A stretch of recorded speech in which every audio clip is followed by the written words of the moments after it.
Eh bien, bonjour à tous. Je suis ravie de vous accueillir dans cet atelier, cette masterclass sur le management des équipes en situation sensible.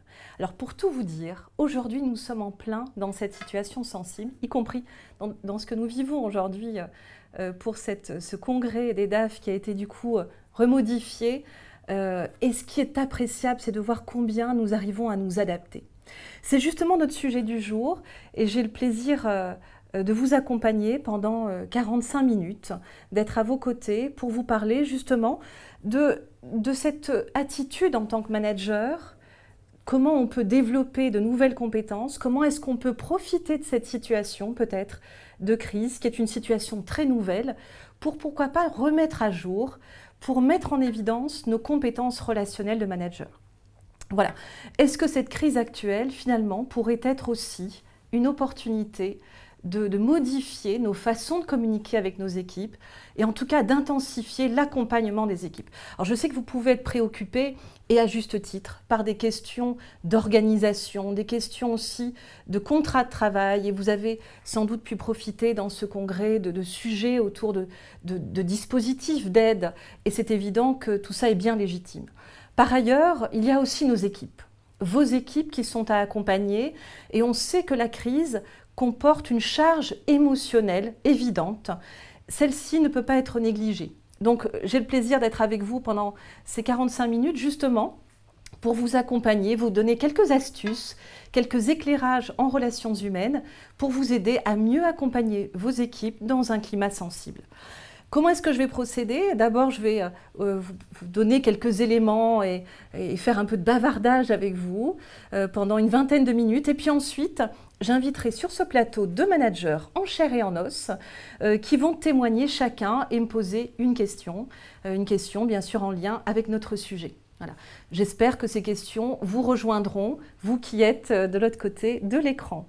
Alors juste un mot, je suis formatrice en relations humaines, Christelle Marty, en communication relationnelle, en management des équipes et je suis coach aussi professionnel. Donc je vais vous donner comme ça, comme je le disais, quelques éclairages pour vous accompagner dans la gestion de votre équipe. Si on devait comme ça regarder les choses, au fond, ce qui se passe actuellement, la situation que nous vivons actuellement, je l'ai un peu découpée en trois espaces. Vous avez en tant que manager, la situation, je l'ai découpée voilà, sur ce triangle en trois éléments, trois paramètres. Il y a bien sûr vous en tant que manager, il y a votre équipe et il y a le contexte. Eh bien, l'implication, j'ai envie de dire le point de contact entre le manager et ce contexte, c'est sans doute d'organiser des choses. Et vous avez sans doute ces derniers mois dû réorganiser beaucoup de choses dans vos équipes, dans vos activités. En ce qui concerne l'équipe et le contexte, elle a bien sûr à s'adapter. Et finalement, on voit que nous arrivons à nous adapter, mais pour ça, c'est le dernier point, eh bien le manager doit bien sûr accompagner son équipe. Et pour ça, il a besoin d'outils, parce que nous ne sommes pas toujours outillés pour communiquer et pour accompagner nos équipes. Voilà. Alors, la question que je vous pose, à vous qui êtes derrière votre écran, c'est comment traversez-vous la période actuelle? Quelles sont au fond les difficultés que vous rencontrez dans le management de votre équipe et dans votre posture? Même si nous ne sommes pas totalement en direct, je vous laisse un instant pour réfléchir à cette question. Au fond, quelles sont mes difficultés que je rencontre? Voilà. Interrogez-vous quelques instants. Est-ce que vous avez aussi tiré un avantage? Est-ce que vous tirez aussi un avantage de la situation actuelle? Au fond, ce que nous allons regarder ensemble pendant cette classe, eh bien, ce sont ce que j'appelle les compétences clés du manager en période sensible en l'occurrence. Comme je vous le disais tout à l'heure, au fond, le manager a besoin d'une double compétence. Une compétence technique, vous organisez le travail, et vous avez aussi une compétence relationnelle. Et les deux sont à combiner. On sait bien que s'il manque quelque chose, eh bien l'équipe va le ressentir. Alors ce qu'on va regarder là, c'est au fond un tour d'horizon rapide des compétences clés du manager en période sensible. Qu'est-ce que le contexte de crise a généré dans vos organisations? Voilà quelques éléments parce que je les entends auprès des personnes que j'accompagne. Il y a eu bien sûr des changements d'organisation de travail et de collaboration. Le télétravail est notamment un changement dans l'organisation de la collaboration. Nous avons finalement collaborer autrement et on peut poursuivre le télétravail. Dans cette idée-là, voilà, l'organisation de la collaboration a peut-être été modifiée dans vos équipes. Il y a eu aussi des situations de chômage partiel. Pour des raisons d'activité en baisse, il a fallu passer par ces dispositifs-là. Chômage partiel qui veut dire bien sûr pour les salariés, évidemment, une perte de salaire. Peut-être avez-vous aussi modifié vos prestations commerciales auprès de vos clients, votre façon d'intervenir auprès des clients. Voilà quelques éléments de ces changements. Et puis, en ce qui concerne l'équipe, et vous-même d'ailleurs, des émotions qui sont liées à l'incertitude. Voilà une chose que je voudrais vous dire à tous. Sachez que nous sommes avant tout émotionnels avant d'être rationnels. Donc la situation actuelle, et vous le voyez bien, a eu une charge émotionnelle importante et a bien sûr réhabilité ça quelque part en disant que l'individu, l'être humain est avant tout émotionnel avant d'être rationnel. On le garde en tête parce qu'en tant que manager, justement, c'est comme ça que nous allons, c'est un des paramètres de notre accompagnement dans nos équipes. La crise peut générer aussi des tensions, un certain repli, alors plutôt au début, parce que lorsque les gens vivent une crise, ce qu'on remarque, c'est qu'au départ, ils se replient un peu sur eux-mêmes. Et puis, on a pu voir aussi des phénomènes d'entraide et de solidarité dans vos équipes, mais aussi à travers des tas de choses que nous avons regardées dans l'actualité et à travers le corps soignant ou d'autres phénomènes comme ça d'entraide et de solidarité, et tant mieux. Ce qui montre bien qu'au fond, nous ne sommes pas que des êtres de compétition et nous sommes aussi des êtres de coopération. On garde ça en tête parce que c'est justement un des points que nous allons aborder quand on parlera de l'accompagnement de nos équipes. Et puis enfin, l'adaptabilité. Finalement, on s'adapte. Finalement, on voit que les gens, au début, ils râlent, ils vont générer un peu de stress, mais finalement, on y est, on arrive à vivre des choses et à s'adapter. C'est un peu la bonne nouvelle. On le sait, mais c'est toujours bien quand on le vérifie. Je vous pose cette question. Au fond, quel est le but du manager dans la relation à son équipe? Quelle est votre quête, vous, manager, lorsque vous êtes en relation avec votre équipe? Qu'est-ce que vous cherchez par-dessus tout? Tic-tac, hop, juste quelques instants pour répondre à cette question. Quel est le plus important pour un manager lorsqu'il relationne avec son équipe? Eh bien, j'entends souvent parler de motivation. On veut que l'équipe soit motivée, on veut qu'elle soit impliquée. Au fond, on va surtout parler d'engagement. Ce qu'on recherche par-dessus tout, ce que vous recherchez, c'est ce qu'on appelle l'engagement. Sachez que nous avons peu de salariés engagés. Finalement, beaucoup peuvent être désengagés. Alors, qu'est-ce que c'est un salarié désengagé? C'est un salarié, lorsqu'il arrive au travail le matin, il se demande à quelle heure il va partir. Vous voyez un peu le décor? Beaucoup de salariés en France sont au fond désengagés. L'engagement est finalement une valeur précieuse et qui va devoir se travailler. Bien sûr, cet engagement ne dépend pas que de vous, manager.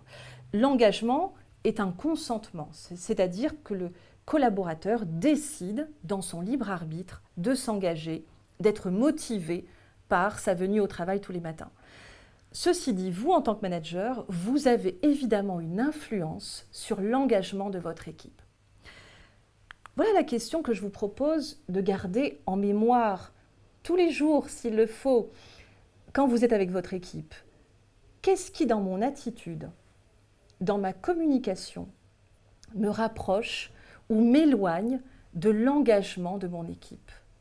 Est-ce que lorsque j'ai communiqué de cette façon à mon équipe, est-ce que lorsque j'ai dit à ce collaborateur ou cette collaboratrice, est-ce que lorsque j'ai informé à cette personne, je l'ai informé d'une situation, est-ce que j'ai l'impression, pendant cet entretien, de m'être approché de son engagement ou au contraire, de m'en éloigner?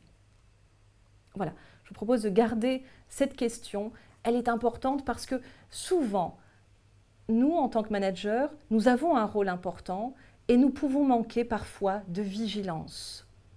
Au fond, c'est ça. Ce que je voudrais vous montrer, c'est que je sais que vous avez beaucoup de choses à faire, mais en tant que manager, avec votre équipe, vous avez à garder cette conscience et cette vigilance, un petit cran au-dessus de l'opérationnel dans lequel nous sommes si souvent. Au fond, nous attribuons peu d'importance, ou peut-être pas suffisamment par moment, à l'accompagnement de notre équipe. Qu'est-ce qui, dans mon attitude, rapproché, ce matin, aujourd'hui, de l'engagement de mon équipe. Gardez ça en tête. Je vous rappelle ceci, qu'en tant que manager, votre objectif, au fond, est double. Et oui, vous avez un double objectif. Le premier est bien sûr dans la production de services. Vous êtes manager dans un service et vous avez à faire produire un service de qualité, etc. Ça, tout le monde le sait. Et puis, il y a un autre objectif. Posez-vous la question. Quel est le deuxième objectif? Quel serait ce deuxième objectif du manager? C'est simple, ça tombe sous le sens. Nous travaillons le management des équipes. Évidemment, c'est un lien avec ça. Eh bien, je vous propose de regarder que vous avez un objectif aussi de bien-être. Alors, non pas d'assurer un bien-être, enfin, je parle d'un bien-être de votre équipe dans le sens matériel du terme, même si ça a de l'importance, mais d'avoir en tête que vous êtes là pour favoriser un climat relationnel engageant qui va permettre justement l'éveil de l'implication de vos collaborateurs. Alors comment est-ce qu'on y arrive ça? Comment est-ce qu'on produit du bien-être dans ces équipes, notamment dans cette situation actuelle? Eh bien, je vais vous rappeler un point essentiel. Je me souviens d'un manager qui m'avait dit une fois, « Tu vois Christelle, j'ai dans ma salle de réunion mis un baby-foot et ça plaît aux gens parce que ça permet de mettre un espace ludique dans l'entreprise. » J'ai trouvé l'idée sympathique et cette personne était complètement branchée sur la qualité de vie au travail. Je me suis dit, après tout, c'est sympa comme idée de mettre un baby-foot, ça met un peu de ludisme dans une entreprise. Et en même temps, ça n'est évidemment pas suffisant. Ça n'est pas ça qui va procurer du bien-être aux salariés. Eh bien, ce qui procure du bien-être aux salariés, c'est ceci. Lorsque leurs besoins psychologiques et relationnels, au fond, sont satisfaits. C'est une de vos missions, en tant que manager, et notamment dans cette période actuelle, de satisfaire, dans la mesure de vos possibles, les besoins psychologiques et relationnels de vos collaborateurs. Quels sont-ils ces besoins psychologiques? Vous imaginez déjà 2-3 choses, j'imagine. Le premier, voici une petite liste à garder en tête, à écrire sur le bureau, c'est le besoin de s'exprimer. Et oui, vos collaborateurs, ils ont besoin de mettre des mots, et en ce moment, on a besoin de ça. Mais pas seulement dans l'opérationnel. Souvent, nous faisons une réunion avec un ordre du jour, et on oublie de réserver quelques instants avant la réunion à simplement demander à nos collaborateurs, sans virer dans l'inflation émotionnelle, simplement c'est quoi votre état d'esprit en ce moment? Besoin de s'exprimer. Laissez-leur un petit espace juste pour ça. Vous allez voir combien ça peut être gagnant. Besoin d'être informé. Oui, informez-les régulièrement, surtout en ce moment. Informez-les aussi que vous n'avez pas l'information. C'est étonnant cette affaire-là. Eh bien oui, on informe aussi quand on ne sait pas. Parce que j'imagine bien que vous, manager, dans cette incertitude, il y a des choses que vous ne maîtrisez pas. Et c'est tant mieux, parce que ça nous rappelle à beaucoup d'humilité que nous ne maîtrisons finalement pas grand-chose. Mais informez-les. Besoin d'être entendu. Je vais attirer votre attention sur ce point dans un instant. Besoin d'être entendu, écoutez bien ça, c'est pas seulement besoin de vous écouter avec vos mots, mais c'est besoin de vous entendre de là où l'autre parle. Vous me suivez ou pas? Je crois que je vous ai perdu. Bon, retrouvez-moi un instant. Besoin d'être entendu, c'est n'écoutez pas seulement les mots de la personne, écoutez la personne qui vous parle avec ses mots. Elle vous raconte quelque chose d'elle quand elle met des mots. Je reviendrai dessus dans une minute. Besoin d'être valorisé. On a besoin de ça, y compris de leur adaptabilité. Rappelez-leur, félicitez-les, que justement, ils ont réussi à passer le cap. Ça, c'est important pour eux. La valorisation, c'est notre vitamine. Besoin d'être impliqué. C'est le besoin le plus tendance. Et oui, parce qu'il y a des besoins tendance, eh bien celui-ci est sociétal. On a besoin d'avoir de l'influence. Vous le savez, on parle d'influenceurs, on fait des selfies, on les montre à toute la planète. Voyez notre influence sur le monde. Eh bien, votre équipe, elle a aussi besoin d'être impliquée. Impliquez-les dans la nouvelle organisation, quand il doit y avoir une organisation. Que tout ne vienne pas de vous, justement. Le besoin de sens, pourquoi on fait ça? Pourquoi est-ce qu'on se serre la ceinture? Pourquoi est-ce qu'on va devoir éliminer ce service, ou enfin éliminer en tout cas cette production-là? Bien sûr que c'est compliqué, mais redonnez-leur le sens. Et vous, en tant que manager, vous êtes là pour porter ce sens-là. Le sens, c'est ce qui va nous tenir dans l'énergie. C'est ce qui nous rend libres. Quand on a compris pourquoi on fait ça, on arrive beaucoup plus à l'accepter. Comment accompagner les émotions de son équipe? On est dans le vif du sujet, parce qu'évidemment, comme je vous le disais, la crise actuelle comporte sa charge émotionnelle. Eh bien, voici l'outil que je vous propose d'avoir dans votre boîte à outils de manager. Il s'agit de l'écoute centrée sur la personne. Juste une chose, l'émotion, c'est une médaille, mais elle a aussi son revers. Donc, on n'ira pas dans l'inflation, mais sans dramatiser ni banaliser, on peut juste être à l'écoute de la personne. Elles en ont besoin, c'est justement ce qu'on vient de dire, ça procure du bien-être, ça amène les personnes à avoir plus d'énergie quand on les écoute vraiment. Vous allez voir que souvent nous écoutons un peu trop le blabla, un peu comme vous faites avec moi actuellement, je suis en train de vous faire mon blabla. Mais au fond, écoutez la personne qui vous parle, je vous souhaite vraiment d'avoir cette oreille-là. Comment on s'y prend? On va prendre un cas pratique. Vous êtes manager et vous avez à annoncer une décision qui n'est pas facile. Elle comporte des contraintes pour les collaborateurs. Patatras, vous arrivez avec peut-être de l'énergie pour proposer cette décision, même si vous savez qu'elle ne va peut-être pas remporter l'enthousiasme de tout le monde. Et évidemment, on s'y attendait tous, il y a de la réaction dans les troupes. Heureusement, ça veut dire que votre équipe est vivante. Tant mieux si elle réagit. Qu'est-ce que je vais faire? À ce moment-là, si je fais de l'écoute centrée sur la personne, je ne vais pas seulement écouter les mots de la personne, ses premiers mots, vous voyez, c'est ce qu'elle va dire en premier, je vais prendre 2 post-it et regardez ce que je vais faire. Vous voyez ici, ça c'est la réaction à chaud. La personne va dire, elle va dire avec des mots, elle va reprocher, elle ne comprend pas, et donc elle va avoir une première couche. Ça, je vous invite à simplement reconnaître qu'elle est en train de réagir. L'écoute centrée sur la personne, ça va un peu plus loin. C'est comprendre qu'est-ce qui, au fond, est derrière sa réaction. Ça peut être un sentiment de peur, un sentiment d'injustice, souvent de la peur, puisqu'actuellement, ce que nous vivons dans l'incertitude va générer de la peur. Donc, ne vous fiez pas trop, soyez sceptiques, ne prenez pas trop d'attention, ne mettez pas trop d'attention et d'importance sur ces premiers mots. Entendez plutôt la personne qui parle. Le problème, c'est qu'elle vous tend un piège. Ça serait trop simple qu'elle vous parle comme ça, directement. Elle va du coup utiliser un autre langage. À vous de l'entendre vraiment. Vous voyez, c'est ça l'écoute centrée sur la personne. C'est ne pas se fier au premier langage, qui est souvent un langage réactionnel. Voilà quelques éléments. Simplement pour vous rappeler que les tensions sont légitimes, que la crise apporte sa charge émotionnelle, que les individus, au fond, expriment d'abord leurs émotions sous forme de réaction, que les ressentis éprouvés réels sont en fait masqués. Ce que dit la personne qui réagit est en fait une manifestation de ce qu'elle ressent vraiment. Du coup, voilà ce que je vous propose, d'entendre la personne qui parle, dans son inquiétude, ses doutes, ne pas trop s'attarder sur tous ces mots. Et enfin, de valoriser le fait qu'elle s'exprime. Oui, c'est bien d'avoir pris ce temps-là. Alors voilà un petit peu un process d'accompagnement d'équipe. Vous êtes en situation d'annonce un peu difficile, un peu délicate. Annoncez les choses clairement. Passez pas par 30 chemins. Soyez précis. Écoutez les réactions. Entendez les personnes qui parlent dans leurs émotions et leurs ressentis. Pensez au post-it. N'écoutez pas que ça. Entendez la personne qui vous parle réellement. Notez les freins, les obstacles. Sur votre paperboard dans la réunion, notez-les. Ou sur votre petite feuille de notes, pensez à noter. Ça montre à la personne que vous êtes vraiment à l'écoute, sans filtre, de ce qu'elle est en train d'exprimer.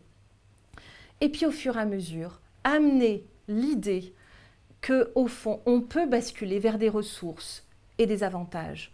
On peut faire bifurquer l'équipe de cette façon. L'équipe vous suivra si vous la suivez un instant. Ne pensez pas que les individus réagissent de cette façon, c'est-à-dire qu'ils vont tout de suite adhérer. Nous, on n'adhère pas comme ça. On a besoin d'être entendu, d'avoir un peu d'espace avant de vous suivre. Enfin, amenez la mise en œuvre des solutions, qui, quand, comment, et surtout féliciter l'équipe pour son cheminement. Je terminerai avec ça. Sachez qu'il y a au fond en nous 2 parts. deux parties. Une partie qu'on appelle la partie conservatrice, qui aime bien être rassurée. Et puis il y a la partie aventurière, qui est prête à dégager des nouvelles choses et qui peut être agile. On a besoin de ça actuellement. Attention, d'après vous, qu'est-ce qui se réveille en premier? Et qu'est-ce qui se réveille en premier lorsqu'il y a une situation de changement? Tic-tac, tic-tac. C'est bon? Vous avez la réponse? Oui. C'est la partie conservatrice qui s'éveille en premier. Donc on va d'abord informer, tranquillement entendre l'émotion de la personne. Ne cherchez pas à trop rassurer. Ne soyez pas dans le cocooning du management. Simplement écoutez les personnes. N'en faites pas trop. Écoutez-les. Et puis vous allez voir qu'il y a quelque chose qui s'ouvre à ce moment-là. C'est la part aventurière. Elle est là maintenant. Elle peut se libérer parce que vous avez suffisamment structuré votre écoute et suffisamment rassuré quelque part la personne qui est en face de vous ou votre équipe. Donc voilà. Part conservatrice, part aventurière, eh bien, il y a ça en nous. Je vous invite, manager, dans l'accompagnement de votre équipe, à justement entendre ces deux parties qui s'expriment, et à surtout prendre un peu de temps pour ça. Ne pensez pas que les gens vont tout de suite bouger et changer sans résistance. Laissez-leur un petit peu de temps. Une dernière chose, vous pouvez vous aussi avoir de l'émotion lorsque vous annoncez une décision ou une situation un peu délicate. Il est aussi possible, puisque voilà quelque part les qualités de ce manager en situation sensible, c'est une qualité de communication et d'ouverture. Bas les masques. C'est le moment de les ôter, vos masques, le masque social, et de commencer à dire à votre équipe que vous aussi, peut-être que c'est délicat d'annoncer peut-être à une partie de l'équipe que certains vont devoir quitter le navire. Exprimez aussi vos émotions, à minima. Écoutez les personnes qui vous parlent, pas seulement leurs mots, donnez de l'énergie aussi par le sens, le pourquoi nous faisons ça. J'en ai fini dans mon blabla et je vais maintenant inviter deux managers, puisque pour que vous puissiez, j'espère que leurs témoignages ressembleront, ou en tout cas vous pourrez vous identifier à leurs témoignages. Je vais inviter donc sur ce plateau Alice Pagneux. Merci Alice, qui est manager d'une vingtaine de personnes dans le cabinet BDO HDM, ainsi que Alexandre, alors qui a un nom de famille un peu plus compliqué à prononcer, donc tu m'excuseras Alexandre si je... Non, Lai Hongting. C'est ça, voilà, merci, qui a une équipe donc de 7 à 8 collaborateurs. D'accord, 7 à 8 collaborateurs. Ils ont accepté de m'accompagner sur ce plateau pour témoigner chacun de justement, là on va commencer par Alice, si tu veux bien Alice, on se tutoie, on se connaît, donc on va garder le tutoiement. Eh bien, tu veux bien nous dire pour toi, par rapport au sujet, tu vois, manager dans l'incertitude, si tu avais une question ou quelque chose que tu avais besoin d'exprimer, ça serait quoi? Alors je parlerai de mon expérience récente effectivement, et je me pose la question de comment on pourrait accompagner au mieux les équipes. Par exemple, sur un cas très concret d'annonce, toujours dans le contexte de la crise sanitaire, d'annonce en fait d'un collaborateur qui apprend qu'il a été cas contact, enfin qu'il est cas contact, sachant que en fait, nous on a une partie des bureaux qui est en open space. Et comment arriver à gérer toute cette émotion, cette charge émotionnelle, quel est le rôle du manager, enfin comment accompagner les équipes dans cette information en fait. D'accord. Tu as déjà eu une situation comme ça à vivre ou c'est quelque chose que tu anticipes? J'anticipe, à mon avis, que ça risque encore d'arriver. Mais oui, on a eu le cas, effectivement. Tu permets que je te pose la question d'abord, ce que tu as fait avec l'équipe déjà, pour voir si ce que tu as fait j'ai peut-être soufflé, déjà... Oui, c'est ça. J'ai moi-même intégré l'information. Et après, en fait, j'ai été voir les équipes dans les différents bureaux, en fait, physiquement, pour leur parler. Et pour effectivement déjà les écouter et voir quelle était la réaction en fait face à cette information, quelle était l'importance de la réaction, parce que moi ce que j'ai surtout noté c'est qu'effectivement les uns les autres, en fonction de leur personnalité, de leur parcours ou je sais pas, en tout cas ne réagissent pas, enfin prennent pas l'information avec la même gravité. Et donc voilà, moi j'avais besoin de savoir comment ils étaient, à peu près tous, avant de donner une réponse protocole sanitaire, voilà, d'un truc un peu plus... C'est ça. Voilà. Donc tu les as écoutés, hein, ce que j'entends, c'est que pour essayer de détecter ceux qui étaient vraiment plus perturbés que d'autres. Tu les as écoutés individuellement? Tu as fait une réunion?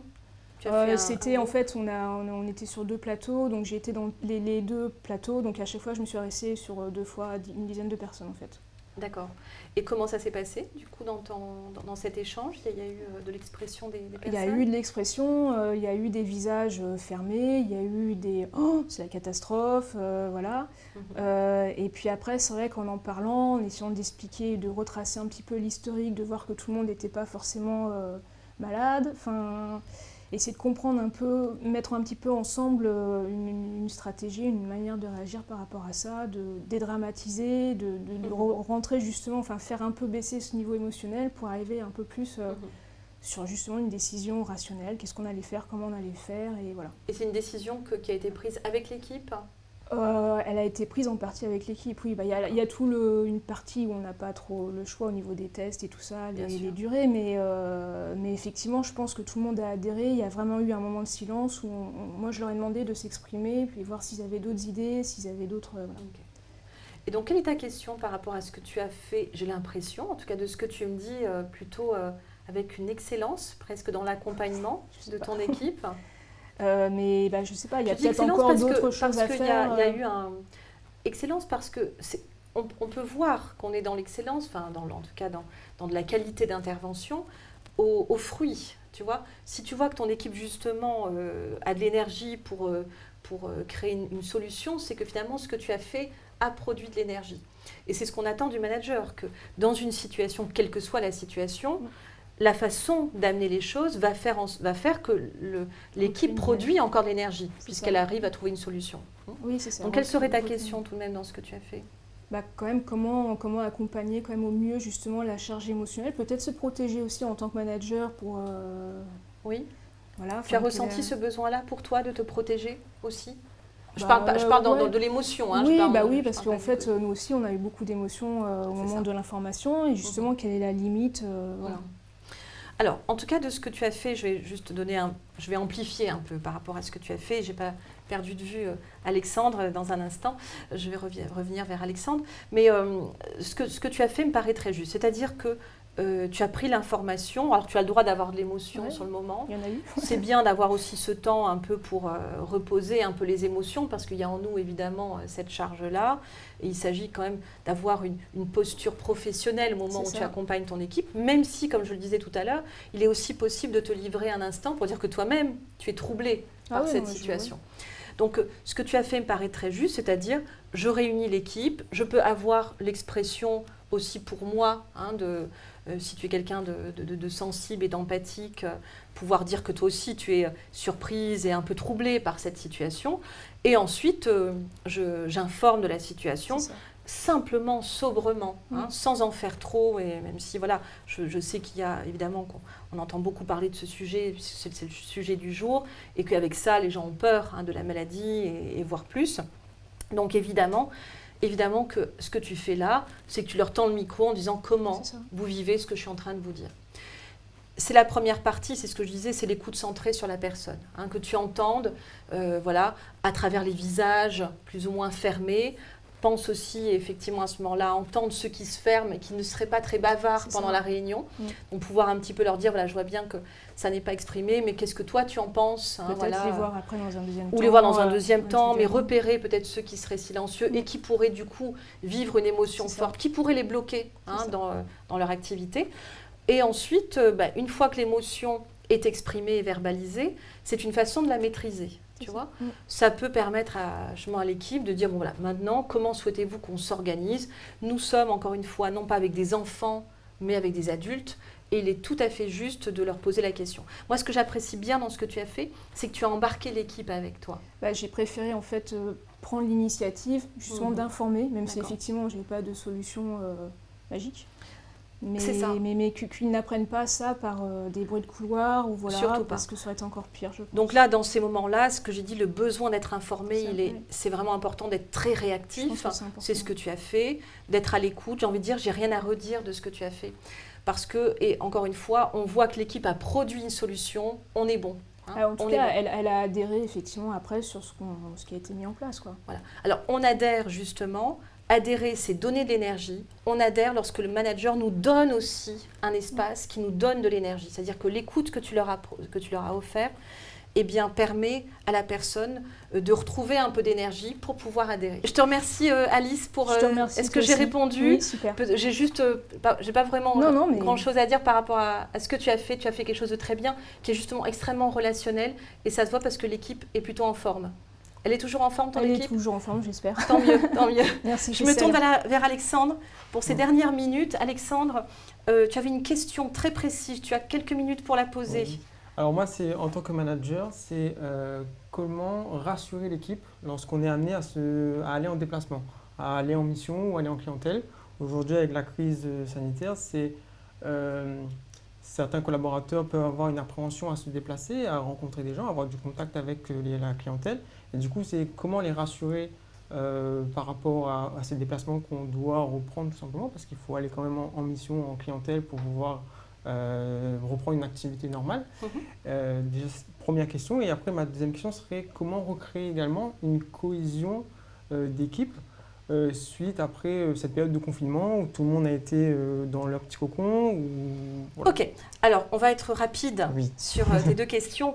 La première, c'est que c'est évident qu'il y ait de l'émotion de peur, c'est ce que je disais tout à l'heure. Il y a une charge émotionnelle importante, donc que les personnes soient un peu inquiètes. Première chose que je vais faire, c'est simplement, sans m'apesantir de trop, parce qu'en fonction des personnes, il peut y avoir aussi dans cette crise, tu vois, on s'engouffre un peu dans l'émotion de peur, et il y a ce qu'on appelle la contagion un peu de cette émotion. Tu vois, on n'est pas que contaminé par un virus, mais il y a aussi quelque chose qui se répand un peu trop. Donc toi, ton travail, ça va être un peu de canaliser cette émotion. Je l'entends. Et puis, alors, moi, je le ferai en groupe, tu vois, avec l'équipe qui va sur le terrain. Et on regarde au fond, mais de manière un peu rationnelle. On va remettre un peu d'objectivité, en fait, dans cette situation. De toute façon, notre objectif, c'est de retrouver le contact avec la clientèle. On n'a quelque part pas le choix par rapport à ça.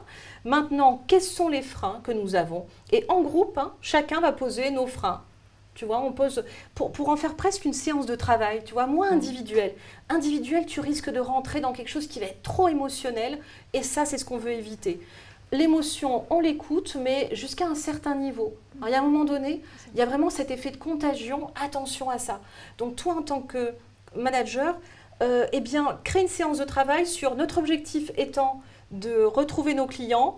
On sait qu'il y a cette crainte-là. Qu'est-ce qu'on met en place pour, de toute façon, aller sur le terrain? Ça te va comme réponse? Bon, c'est un peu rapide. Tu vas me dire, tu fais la moue. Là, c'est pas tout à fait ce que tu attendais. En tout cas, mets de l'objectivité. Refroidis un peu la situation. Attention, on peut aller un peu trop dans l'émotion par moment. Et c'est pas toujours aidant aussi pour les personnes. Tu vois? Deuxième question, eh bien, comment je recrée de la cohésion? On se voit moins au café, effectivement, on est un petit peu moins ensemble, on ne se fait plus la bise. C'est vrai que tout ça, ça a changé. Le temps de se réadapter, au fond, on recrée de la cohésion quand on travaille ensemble. Finalement, l'entreprise n'est pas qu'un lieu de convivialité, on sait bien. C'est sympa qu'il y ait ce lieu-là, mais on a surtout à travailler ensemble et on peut recréer cette envie de bosser ensemble dans des séances de travail. Le manager, à ce moment-là, il peut féliciter l'équipe. Et on peut aussi en jouer, qu'effectivement, on se tape moins la bise, mais on continue à bosser. Pense à les valoriser. À valoriser le fait que, justement, malgré toutes ces petites contraintes et ces masques, eh ben, on arrive encore à être ensemble. Mets un petit peu d'énergie dans ta communication avec eux. Tu vois, dans ce sens-là. Ça va, j'ai répondu. Oui. Un peu rapide, mais voilà, si on avait eu plus de temps. Là, le temps on va s'arrêter. On a encore un peu de temps, c'est super. On a encore un peu de temps.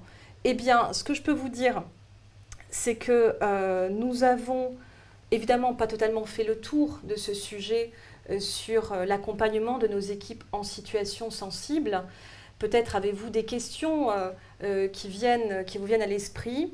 Ce que je peux vous dire, pour peut-être terminer cette présentation, eh bien, vous rappelez un point essentiel. Au fond, vous pourrez vraiment accompagner vos équipes si vous avez intégré ce que j'appelle les 3 dimensions dans la fonction de manager. De quoi s'agit-il? En fait, j'ai séparé votre métier, votre fonction en 3 zones. Une zone qui s'appelle le titre, la fonction que vous avez. Une autre qui s'appelle le rôle, qui est relié à cette notion de responsabilité. J'ai une responsabilité lorsque j'informe mon équipe de cette façon, lorsque j'accompagne mon équipe commerciale, j'ai une responsabilité de nourrir leur engagement. Et puis il y a aussi en nous, évidemment, Alice en parlait tout à l'heure, l'individu en nous. L'individu qui a de l'émotion, qui est pris aussi dans ses conditionnements, dans sa personnalité. L'individu, c'est tout ce qui fait qui vous êtes, dans le bon comme le moins bon. Eh bien, ce que je vous propose de regarder, c'est que, vous voyez, ce slide nous montre qu'effectivement, le rôle est bien relié à l'idée de responsabilité. Au fond, qu'est-ce qui se passe? Souvent, voilà ce que nous faisons. Nous mettons notre individu sur le rôle. C'est-à-dire qu'on va mettre un peu des choses qui sont de l'ordre de peut-être qu'il faudrait que je rassure beaucoup mon équipe, parce que je pense que dans la vie, c'est important de rassurer les gens. Tout ça, ça appartient à votre personnalité. Et ce n'est pas toujours ce qui est à faire. Eh bien, ce que je vous propose de regarder, c'est simplement cette idée de ne vous prenez pas trop les pieds dedans, c'est-à-dire pensez à différencier votre rôle, dissocier le plus souvent le rôle de l'individu que vous êtes. L'individu, il peut quelquefois vous aider, mais quelquefois, il ne vous aide pas. Si par exemple, vous vous dites « Oh les pauvres, on a un cas contact et comment on va faire? Je me sens responsable de tout en tant que manager. » Vous voyez, il y a une partie de vous qui est en train de vous dire « Je veux sauver l'équipe », alors qu'au fond, ça n'appartient pas vraiment au manager. Donc, pensez à dissocier le plus souvent votre rôle. Vous avez une responsabilité, mais vous n'avez pas non plus toute la responsabilité. La situation que nous vivons montre aussi qu'au fond, finalement, nous sommes assez dépendants, nous sommes très dépendants et tout ne dépend pas que de vous. Voilà, je terminerai avec cette idée-là, les managers que vous êtes. La situation d'incertitude nous ramène surtout à l'humilité. Au fond, faites de votre mieux, communiquez avec votre équipe, restez dans cette ouverture. Pensez à écouter les personnes, à offrir un espace de régulation dans votre équipe. Et en même temps, rappelez-vous que tout ne dépend pas que de vous. Acceptez vous aussi votre vulnérabilité. Je vous remercie de votre attention pendant cette classe à distance. Bien sûr, je reste éventuellement à vos côtés. Si vous avez d'autres questions, vous pourrez peut-être échanger avec moi par le biais d'une adresse mail. Si vous avez des questions ou des envies d'être accompagné dans ce climat actuel. Je vous souhaite une belle continuation dans le management de vos équipes, dans cette idée de rester ouvert et en même temps d'accueillir aussi votre vulnérabilité pour mieux accueillir la vulnérabilité des personnes qui vous entourent. Merci à tous. Merci.